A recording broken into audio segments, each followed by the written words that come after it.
எல்லாருக்கும் நமஸ்காரம். நேற்று கிளாஸில் நம்ம வந்து அந்த எத்தனை பேர் நம்ம சொல்லியிருக்கோம், எத்தனை சகசரநாமத்தில் எத்தனாவது நாமம், எத்தனை நாமம் அந்த நேற்றுக்கு கிளாஸில் நேற்றுக்கு 11வது ஸ்தோத்திரத்தை சொல்லியிருக்கோன்றத சொல்லலை. அதை கரெக்டாக வாட்ச் பண்ணி வீரராவல் ஞாபகப்படுத்தினார். ஸோ கரெக்டாக எல்லாத்தையும் கேட்டுருக்கீங்க எல்லாருன்றது வந்து அது ஒன்று எனக்கு ரொம்ப சந்தோஷமாக இருக்குது. கேட்டுருக்காத இதை இந்த மாதிரி ஒரு கொஸ்டின் கொண்டு வர முடியாது இல்லையா? நான் மறந்துட்டேன், அது நம்பரா எத்தனை இருக்குன்றதை சொல்ல மறந்துட்டேன்.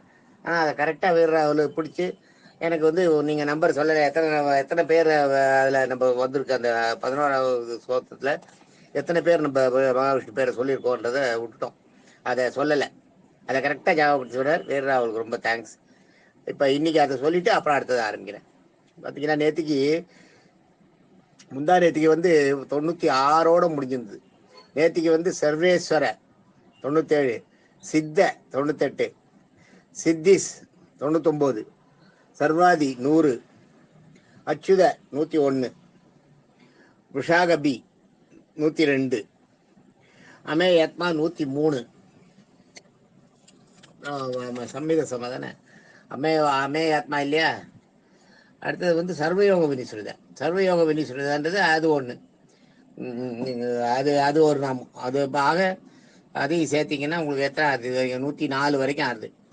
நம்ம 97லேருந்து 104, 97லேருந்து 104னா சர்வயோக 97, சித்த 98, சித்திஸ் 99, சர்வாதி 100, அச்சுதா 101, விஷாகபி 102, அமேயாத்மா 103,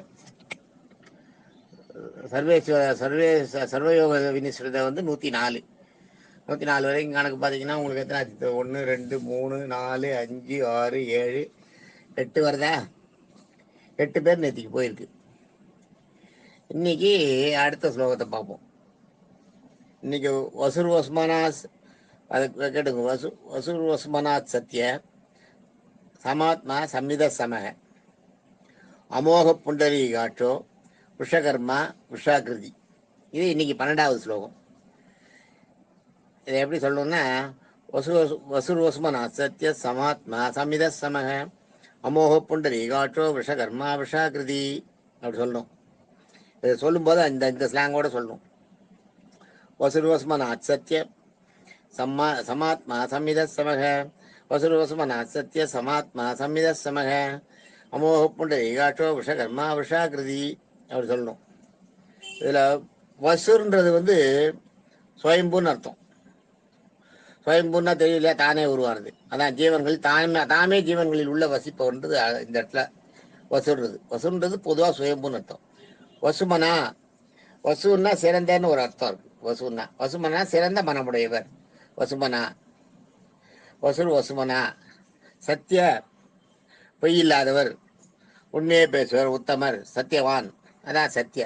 வசுமனா சத்தியன்றது வந்து தாமே ஜீவன்களுக்கு எல்லாத்தையும் உள்ள இருப்ப சுயம்போ உருவானவர், சிறந்த மனமுடையவர், பொய் இல்லாதவர்னு அர்த்தம். சமாத்மான்றது சம ஆத்மா, விருப்பு வெறுப்பின்றி சமமாய் விளங்குபவர், விருப்பு வெறுப்பற்றவர். அதான் சமாத்மான்றதுக்கு வந்து விருப்பு வெறுப்பற்றவர். தன்னை சரணடைந்த ஆத்மாக்களை சமமாக பாவிப்பவர் அப்படின்னு சத்தியசந்த தீர்த்தர் சொல்றார். இது வந்து ஆதிசங்கரர் சொன்னது. சமாத்மான்றதுக்கு விருப்பு வெறுப்பின்றி சமமாய் விளங்குபவர், விருப்பு வெறுப்பற்றவர் சம ஆத்மா அப்படின்னு சொல்ல. எல்லாம் ரெண்டும் ஒரே அர்த்தம் தான். சம்மிதன்றது வந்து ஆதிசங்கர் சொல்லியிருக்கிறது. சம்மிதன்றதுக்கு சரணடைந்த, சம்னா சரணடைகிறது, இதென்ன கேட்டு நடக்கிறது, இதென்ன சொன்னபடி கேளுன்றமே. அதான் இதை சம்மிதான்றதுல வந்து இந்த இடத்துலன்னா சரணடைந்தவர்களின் துன்பங்களை கேட்டு போக்குபவர். சரணடைந்தவர்களை கேட்டு அவங்க கிட்ட கேட்டு அவங்க என்ன சொல்றாங்களோ, எனக்கு இந்த கஷ்டம் இருக்கு, இதை போக்கு பண்ணா உடனே பண்ணுவாராம். அதுதான் சம்மிதான்றது வந்து சரணடைந்தவர்களின் துன்பங்களை கேட்டு போக்குபவர், இதமாக நடத்துபவர்ன்றது வந்து ஆதிசங்கர் பகவத்பாதர் சொல்லியிருக்கார். இப்போ என்ன சொல்லியிருக்காரு சத்தியசந்த தீர்த்தர் வந்து சம்மிதான்றது சம்முன்னா அளவுக்கு ஒரு பேர் சம்முன்னு, எல்லாத்தையும் அளவுபடுத்தி வைத்திருப்பவர். இதேன்றது வந்து வச்சிருக்கிறது அந்த இடத்துல. அதுல வந்து இதன்றது வந்து கேட்டு நடக்கிறது, இதுல வந்து இதன்றது வச்சிருக்கிறது. அதான் சம்மிதன்றது வந்து அளவுபடுத்தி வச்சிருக்கிறது எல்லாத்தையும். யார் யாருக்கு எத்தனை பாவங்கள் செய்யணும், யார் யார் என்னென்ன அனுபவிக்கணுன்ற அந்த அளவு வச்சிருக்காரு இல்லையா, அதுதான் சம்மித. சமக, சமகன்றது எல்லாருக்கும் சமமா இருப்பவர். பூச்சி புழு பூண்டுலேருந்து நம்ம இத்தனை ஜாதி எல்லாம் சொல்லிக்கிறோமே, நான் இந்த ஜாதி, நீ அந்த ஜாதி, அந்த ஜாதி, இது இது எல்லாம் சொல்லிக்கிறோமே, இது எதுவும் பெருமாளுக்கு கிடையாது. இந்த இடத்துல இது நல்லா தெரிஞ்சுங்க எல்லாரும். பெருமாளுக்கு எதுவுமே கிடையாது, ஜாதி வித்தியாசமே கிடையாது. பக்த சேதான்னு செருப்பு தைக்கிறவனோட பிள்ளை கூட உட்காந்துட்டு பழையது சாப்பிட்டவர். அது மாதிரி பெருமாளோட கதையில வந்து பார்த்தீங்கன்னா எந்த இடத்துலையும் பெருமாள் வந்து ஜாதியை பார்த்து தான் இல்லவே இல்லை. உங்களுக்கு பார்த்தீங்கன்னா இருக்கிற ஆயர் குலத்தில் இடைக்குல பசங்களோட எப்பயுமே விளையாடிட்டு இருந்திருக்காரு. இடைக்குல பைய சிறுவர்கள் அவரோட நண்பரோட வாயிலிருந்து அவ சாப்பிட்டதை ஆறு வாயத்தடன்னு காமிச்சு வன்மருக்கு ஆறு வாயத்தடன்னு காமிச்சு சொல்லிட்டு உள்ள இருந்து டக்குனு தவாயில போட்டுட்டு வரோம். அந்த அளவுக்கு பெருமாள் வந்து ஜாதியெல்லாம் பார்க்கல. அதுக்கப்புறம் வந்தவங்க நம்மளா உருவாக்கின்றது தான் இதெல்லாம். அதனால வந்து இதுல வந்து சமன்றது வந்து அதுக்கு ஒரு அர்த்தம் எல்லாத்தையும் சமமா நடத்துவார். புல் பூண்டு பூச்சிகள் கிட்ட கூட சமமா நடத்துப்பார். அதான் சம்மித சம. அமோக, இந்த அமோகன்றது நான் ஒன்று சொல்லி தந்துருக்கீங்களா, ஒரே வார்த்தைக்கு இருக்குன்னு வரும் இல்லைன்னு வரும். அப்படியே குவைட் ஆப்போசிட் மீனிங். சான்ஸ்கிரிட்ல அது ஒன்று உண்டு.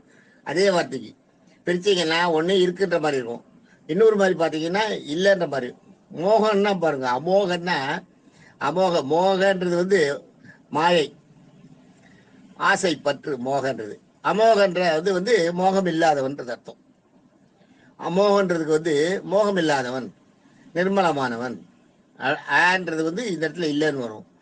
அந்த அமோகன்னா நிர்மலமானவன் வரும். ரொம்ப அதிகமாக இருக்கு பார்த்தீங்களா, அதுக்கு கூட ஆன்றது சேரும்.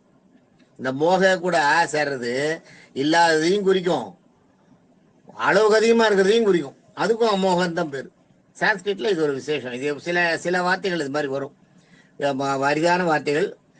சான்ஸ்கிரிட் வார்த்தைகள்ல ஒரு 1000 வார்த்தைகள் இது மாதிரி ஒன்று, ஒரே வார்த்தை, ஒரே ஆன்றது, ஹூன்றது, சூன்றது, இதெல்லாம் இன்னொரு வார்த்தையோடு சேரும்போது ஒரு விதத்துல ஒரு அர்த்தம் நல்லதை இன்னொன்று கொடுக்கும். அதே பொருள் அதையே பிரிச்சு இன்னொரு இதுவா பார்க்கும்போது அதுக்கு போயிட்டு ஆப்போசிட் மீனிங் கொடுக்கும். இதுல பாருங்க, அமோகன்றது வந்து மோகன்றது மாயை பற்று ஆசையோட இருக்குது. அமோகன்றது வந்து இல்லாதவன், லட்சியம் அலட்சியம், அது மாதிரி சொல்றோம் இல்லையா. அது மாதிரி மிதம் அபரிமிதம் ஆசை வரும்போது அது வந்து அதனுடைய அதிகமான நிலையை காட்டும், இல்லாததை கூட காட்டும். இல்லாததுக்கும் ஆசை வரும். இல்லைன்றது இது இந்த இடத்துல வந்து அமோகன்றது வந்து நம்ம மோகம் இல்லாதவன் மோக எடுத்துக்கலாம். ஆன்றதுக்கு ரொம்ப அதிகம்னு ஒரு பேர் உண்டு.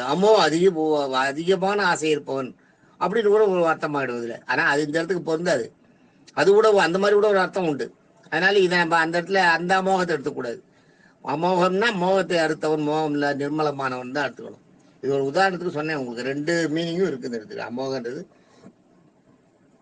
அதுதான் அந்த மாதிரி. அமோகன்னா அதிக பற்று இல்லாதவன், பற்று இல்லாதவன், பற்றற்ற நிலையில் இருப்பவன். புண்டரீகாட்சன், புண்டரீகன்னா நம்மளுக்கு தெரியும் தாமரை. அக்ஷம்னா கண்ணு, தாமரை போன்ற கண்களை உடையவன். விஷகர்மா, விஷம்னா வடிவம், விஷம்னா வடிவம், கர்மா என்றால் காரியம். ஜீவாத்மாக்கள் செய்யும் காரியங்களின் வடிவமாய் இருப்பவன் விஷகர்மா. ஜீவாத்மா செய்யறாங்க, நம்ம இது விஷம் வடிவம் இருக்கு இல்லையா, நம்ம செய்யற காரியத்துக்கு வடிவமா இருக்கிறது அவர் தானா. நீங்க ஒரு பானை செய்யறீங்கன்னா பானை நீங்க நினைச்ச மாதிரி வந்துடுறது இல்லை உங்க கையால. பானையோட உருவத்தை கொடுக்கறது பெருமாள் கொடுக்குறாரு, மகாவிஷ்ணு வந்து கொடுக்குறாரு, அந்த உருவத்தை உண்டாக்கி கொடுக்குறாரு. இல்லாட்டா உங்களுக்கு பானை வராது, எத்தனை தானே அடிச்சாலும் வராது இல்லையா. உங்களுக்கு வந்து அது மாதிரி நிறைய இதுல பாத்தீங்கன்னா பெருமாளுக்கு பூஜை பண்ணிட்டு அந்த சிற்பிகள்லாம் அந்த வேலையை ஆரம்பிப்பா. உருவம் வரும், சிற்பிகள் வரும்போது சிற்பிகளை கேட்டீங்கன்னா எப்படின்னா, எப்படி நீங்க கரெக்டா பண்றீங்களே, இந்த இடம் சரியா இருக்குமான்னா எல்லாம் பெருமாள் கொண்டு வந்து விடுவார், வழி காட்டுவார். இதுல வழி இருக்கு, பெருமாள் சொல்றாரு, நாங்க செய்யறோம்னுவா. அது மாதிரி அந்த காரியத்தை இருந்து நடத்திக்கிறது அவர் தான். அதான் விஷகர்மான்றது காரியங்களை ஜீவாத்மகள் செய்யும் காரியங்களின் வடிவமாய் இருப்பவர். நீங்க செய்யற காரியத்துக்கு வடிவமா இருப்பவர் அவர் தான்.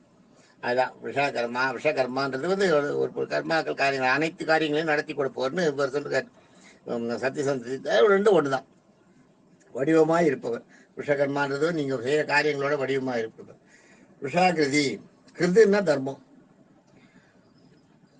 கிருதின்னா தர்மம். விஷாகிருதினா அனைத்து தர்மங்களையும் வகுத்து நடத்துபவர்னு ஒரு அர்த்தம். அனைத்து தர்மங்களையும் வகுத்து நடத்துபவர், தர்மமே வடிவானவர்னு இவர் சொல்றாரு சத்தியசந்த தீர்த்தர். அது ஒரு நல்ல இதுதான். அது தர்மொழி வகுத்து நடத்துபவர்ன்றது இவர் சொல்லிருக்க ஆசிக்கிற வகுப்பதான் சத்தியசந்தி. இதில் வந்து அனைத்து தர்மங்களும் தர்மமே வடிவானவர் ஒரே வார்த்தையாக முடிச்சிட்டேன். அவர் சொல்றாரு இது இன்னைக்கு ஸ்லோகம் இது. உங்களுக்கு வந்து இன்னைக்கு என்ன எத்தனை பார்த்துருக்கோன்றதை பார்ப்போம். இன்னைக்கு எத்தனை நாமம் போயிருக்கு. நம்ம இப்போ என்ன நிறுத்தினோம், எதோட நிறுத்தினோம்? 11 வந்து 112 104 105ஓட நிறுத்தினோம், 104ஓட நிறுத்தினோம். இப்போ இன்னைக்கு வந்து வசூர் 105, வசுமனா 106, சத்ய 107, சமாத்மா 108, சம்மித 119, சம்மித 109, சம 110, அமோக 111, புண்டரீக 112, விஷகர்மா 113, விஷாகிருதி 114. 114னா இப்போ இன்னைக்கு நீங்கள் 106லேருந்து 114 வரைக்கும் 9 பேர் சொல்லியிருக்குமா? 9 பேர் இன்னைக்கு வந்து 9 பேர் சொல்லுவோம். இந்த 12வது ஸ்லோகத்தில் 9 பேர் சொல்லியிருக்கோம். Okay, thank you. ஏதாவது டவுட் இருந்தால் கேளுங்க.